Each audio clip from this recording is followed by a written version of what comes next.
মই জুবিনৰ পডকাষ্টটো কৰিলোঁ। এই জুবিনৰ পডকাষ্টটোত 3 মিলিয়নতকৈ বেছি ভিউ আহিছে। আৰু এই পডকাষ্টটোত আমি $2,909 লাভ কৰিছোঁ। এইখিনি জুবিনে দি যোৱা পইচা।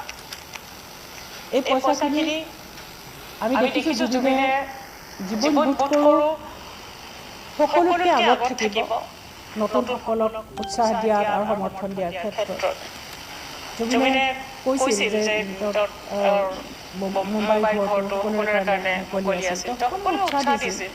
গতিকে এই পইচাখিনি আমি আধাৰশিলাত 20 বছৰৰ কাৰণে এটা ফিক্সড ডিপজিট কৰি থ'ম। আৰু সেইখিনিৰে আমি যিখিনি সম্ভাৱনাপূৰ্ণ যিসকল শিল্পী তেওঁলোকক আমি সকলো ধৰণৰ সমৰ্থন দিব চেষ্টা কৰিম। আৰু পৰৱৰ্তী সময়ত যদি পাৰোঁ এই ফাণ্ডটো আমি আৰু অকণমান ডাঙৰ কৰিব চেষ্টা কৰিম। এইটো জুবিনক লৈ আমাৰ প্ৰথম পদক্ষেপ। এই যে মই জুবিনৰ পডকাষ্টটো কৰিলোঁ, এই জুবিনৰ পডকাষ্টটোত 3 মিলিয়নতকৈ বেছি ভিউ আহিছে। আৰু এই পডকাষ্টটোত আমি $2,909 লাভ কৰিছোঁ। এইখিনি জুবিনে দি যোৱা পইচা।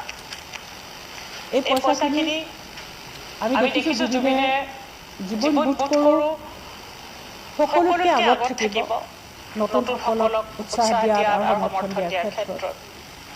জুবিনে কৈছিল যে মুম্বাইৰ ঘৰটো সকলোৰে কাৰণে মুকলি আছিল, তেওঁ সকলোৱে উৎসাহ দিছিল। গতিকে এই পইচাখিনি আমি আধাৰশিলাত 20 বছৰৰ কাৰণে এটা ফিক্সড ডিপজিট কৰি থ'ম।